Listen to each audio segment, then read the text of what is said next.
Shalom, bertemu lagi dalam Renungan Malam edisi Kamis tanggal 8 Februari 2024. Bapak Ibu yang terkasih, kita akan belajar kebenaran firman Tuhan dari kitab 1 Raja-Raja pasal 11 ayat yang ke-26 hingga yang ke-40.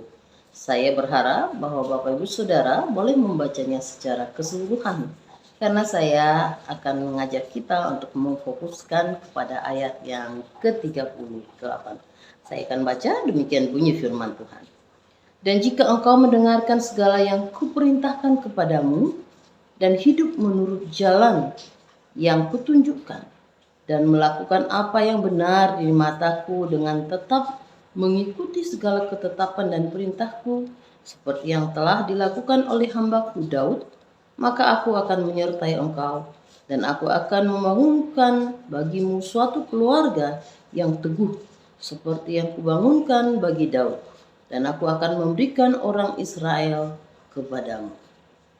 Bapak Ibu yang dikasihi oleh Tuhan Yesus Kristus, tema kita hari ini adalah ketidaktaatan pada Allah yang membawa kehancuran.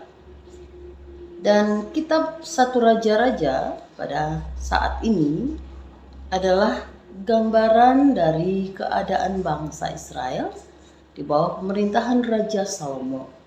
Dan memang apa yang telah diberlakukan bagi Salomo sesungguhnya adalah kedaulatan Allah yang hendak ditunjukkan, bahwa orang-orang yang tidak lagi taat dalam panggilan kepada Allah akan membawa dirinya kepada kehancuran. Raja Salomo adalah seorang raja yang terkenal bijaksana dan setia kepada Allah di masa mudanya. Ketaatannya, ketundukannya kepada Allah menjadikan dia sebagai raja yang sangat tersohor. Dia terkenal di segala pelosok negeri. Dan Bapak Ibu, setiap kali Raja Salomo melakukan sesuatu, dia selalu bertanya kepada Allah.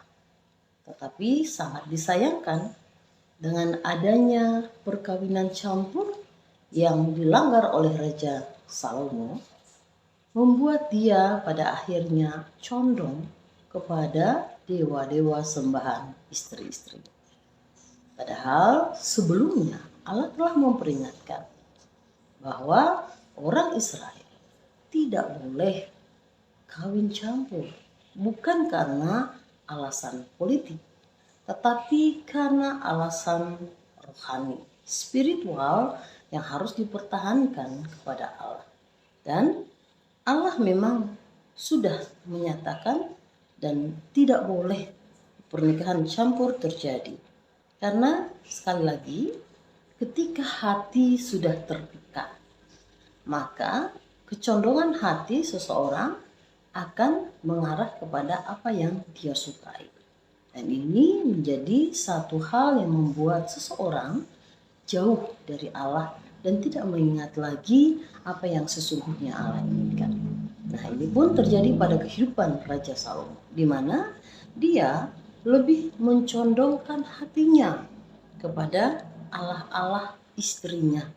Jadi inilah awal dari kesudahan Raja Salomo.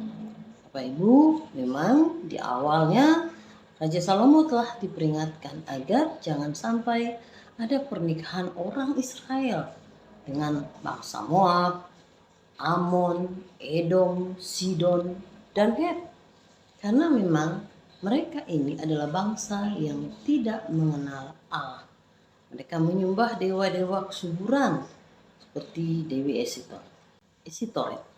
Nah, Bapak Ibu, kelemahan ini membawa berakhirnya kejayaan bagi Raja Salomo.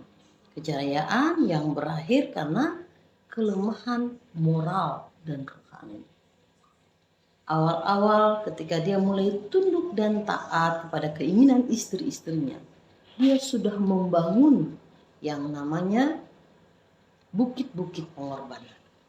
Di sini sudah terlihat secara mata bahwa dia mulai melakukan sesuatu yang tidak benar dalam kehendak Tuhan.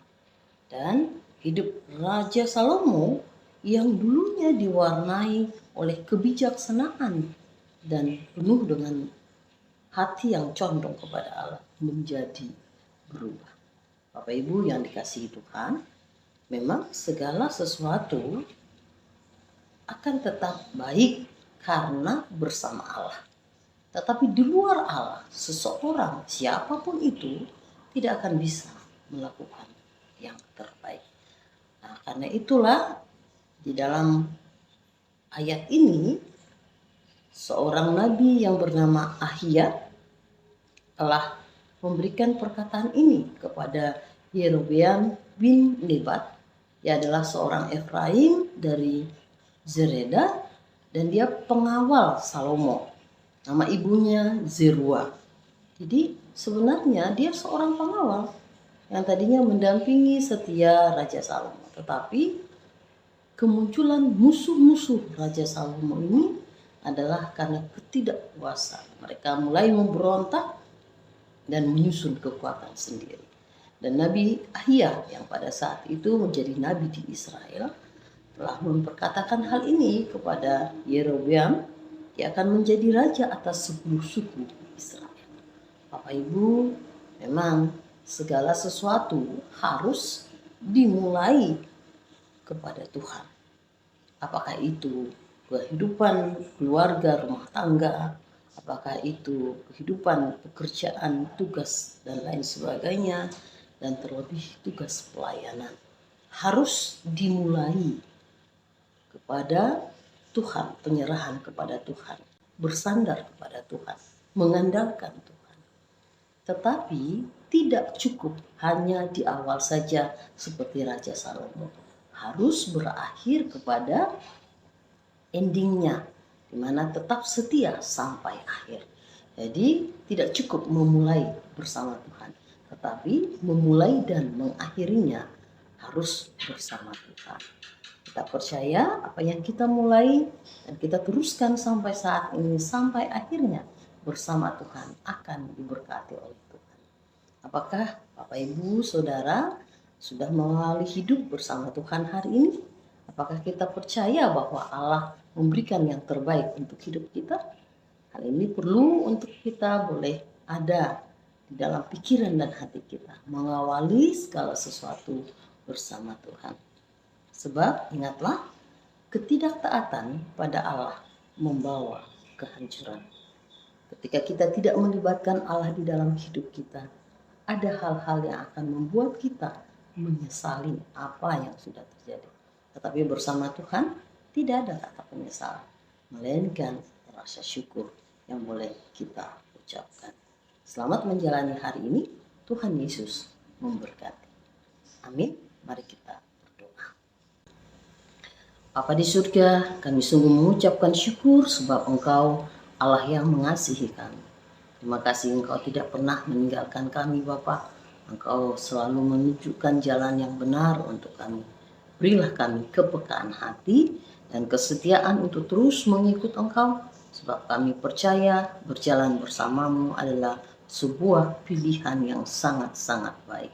Terima kasih Bapa, berkati kehidupan Bapak Ibu Saudara yang boleh mendengarkan pemberitaan firman Tuhan ini, dan mereka yang mungkin menjauh dan merasa bahwa Tuhan meninggalkan, mari kembali bukakan hati mereka sehingga mereka boleh menerima setiap hal dalam rasa syukur. Ajar kami untuk selalu percaya bahwa Tuhan hadir dan selalu beserta dengan kami. Terima kasih Bapa di surga, kami mengucapkan syukur di dalam nama Yesus Kristus, Tuhan dan Juru Selamat hidup.